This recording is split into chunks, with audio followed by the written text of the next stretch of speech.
ఇప్పుడు డూబ్ నువ్వు లైక్లు వచ్చేది ఆయనకు, పైసలు వచ్చేది ఆయనకు.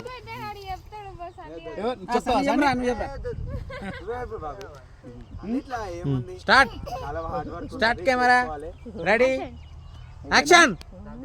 ఇది మొత్తము సో ఫ్రెండ్స్, ఇది మొత్తము ఒక రైతు ఎట్లా సంపాదించాడు అనేది చెప్తున్నా. ఇది మొత్తం ఒక 2 ఎకరాలు మా తమ్ముడు, మా సొంత తమ్ముడు, ఇక్కడిది కరెక్ట్గా మా సొంత తమ్ముడు 2 ఎకరాలు లిల్లీ తోట వేసిండు. ఈ లిల్లీ తోట వేస్తే బెనిఫిట్ ఎట్లుంటుంది అనేది ఒకసారి వివరిస్తున్నా. అది కూడా మీరు ఒకసారి ఆలోచించండి, ఒకవేళ మీతోటి కూడా అయితే చేసుకోవచ్చు అట్లా.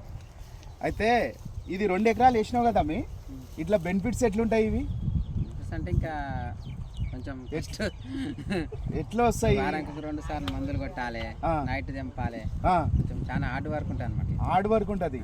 అయితే ఇది ఇంకొకటి ఓన్లీ నైట్ మాత్రమే, నైట్ 2 గంటలకు మాత్రమే పువ్వులు వస్తాయి ఇవి, అంటే పొద్దున్నాక రావు. మళ్ళీ ఇవి రైతులు ఏదో పొద్దున్నాక తెంపుకొని పోయి అమ్ముకుంటామని కాదు, నైట్ 2 గంటలకు చేన్లో ఉండాలి, చేన్లకి నుంచి తెంపుకపోవాలి, మార్కెట్ పోవాలి, అమ్ముకొని రావాలి, అప్పుడు మాత్రమే బెనిఫిట్స్ వస్తాయి.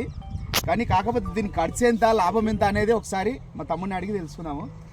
ఇది ఎంత వేసినావు తమ్ముడు? ఇది మొత్తం ఎన్ని ఎకరాలు? ఇది ఎకరన్నరనా? ఎంత ఖర్చు అయింది? 2 లక్షల దాకా ఖర్చు అయిందా? అంటే బెనిఫిట్ ఎట్లా వచ్చింది తమ్మిది? ఇంకా స్టార్టింగ్ ఉంది అనమాట. స్టార్టింగ్ ఉందా? అదే ఇప్పుడు ఇది వచ్చింది కదా, ఇది ఓన్లీ స్టార్టింగ్ లో ఉంది అనమాట. అయితే మందులు గిట్ట కొట్టేది ఉంటుందా ఇది? వారానికి 2 సార్లు. ఎంత ఖర్చు వస్తుంది ఒకసారి మందు కొడితే? 5,000 దాకా వస్తుందా? అంటే ఇది కిలో ఇప్పుడు నువ్వు తెంపుకపోయి మార్కెట్లో అమ్ముకొస్తున్నావు కదా, అది కిలో ఎంత వస్తుంది? 1 కిలోకి ఎంత వస్తుంది? సీజన్ బట్ట. అంటే అంజాల ఫస్ట్ రేట్ ఎంత ఉంటుంది? 100 రూపాయలు కిలో ఉంటుంది. అంటే ఇప్పుడు ఇంత వేసినావు కదా, దీంట్లో ఎన్ని కిలోలు అవుతాయి రోజుకు?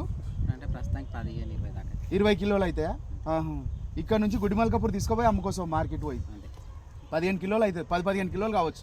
అంటే ఇప్పుడు ఇది ఉంది కదా, ఇది ఒక్కటే కాడనా ఇది, లేకపోతే ఇది దీని తర్వాత వస్తూనే ఉంటాయా? అంటే మినిమం ఎన్ని సంవత్సరాల దాకా చేస్తాం? ఇది 3 సంవత్సరాలు చేయొచ్చా? 3 సంవత్సరాలు ఆల్మోస్ట్ ఎంత మనకు లాభం వచ్చే అవకాశాలు ఉంటాయి? అంటే ఫస్ట్ వేసారు అనమాట ఆల్మోస్ట్. ఇది అంటే 2 ఎకరాలు నీకు 5 లక్షలు ఖర్చు వచ్చింది అనమాట. కానీ చాలా కష్టపడాలి రైతు అంటే చాలా కష్టపడాలి. కానీ కాకపోతే మనం ఏంటంటే, సరే రైతుకు ఉన్నది పొద్దుదాకా పోయి దున్ని చేస్తాం అన్నట్టు కాదు, ఇది ఒకటి రిస్క్, చాలా రిస్క్. కానీ కాకపోతే ఏంటంటే నైట్ 2 గంటలకు ఇలా తిరుగుతుంటే ఒక పాములు కూడా తిరుగుతుంటాయి ఇలా. లిల్లీ పువ్వు అంటే పాములు చాలా ఇష్టపడతాయి. కాబట్టి ఆ నైటు ప్రాణాలకు తెగించి ఒక రైతు అట్లా కష్టపడుతున్నా అంటే ఆయనకు వచ్చే బెనిఫిట్ ఏందో, కానీ కాకపోతే ప్రాణం త్యాగం పెట్టినట్టుగా చూడాలి. అంత కష్టపడుతున్నంటే కూడా ఒప్పుకోవాల్సిందే రైతును. అది ఫ్రెండ్స్, అంత చూడండి. మీరు కూడా మీతోటి కూడా ఏమైనా అయితే కూడా చేయండి. ఒక 5 లక్షలు, ఈ 2 ఎకరాలకు 5 లక్షలు ఖర్చు వచ్చిందంట. చూడండి మరి మీకు కూడా. Okay friends.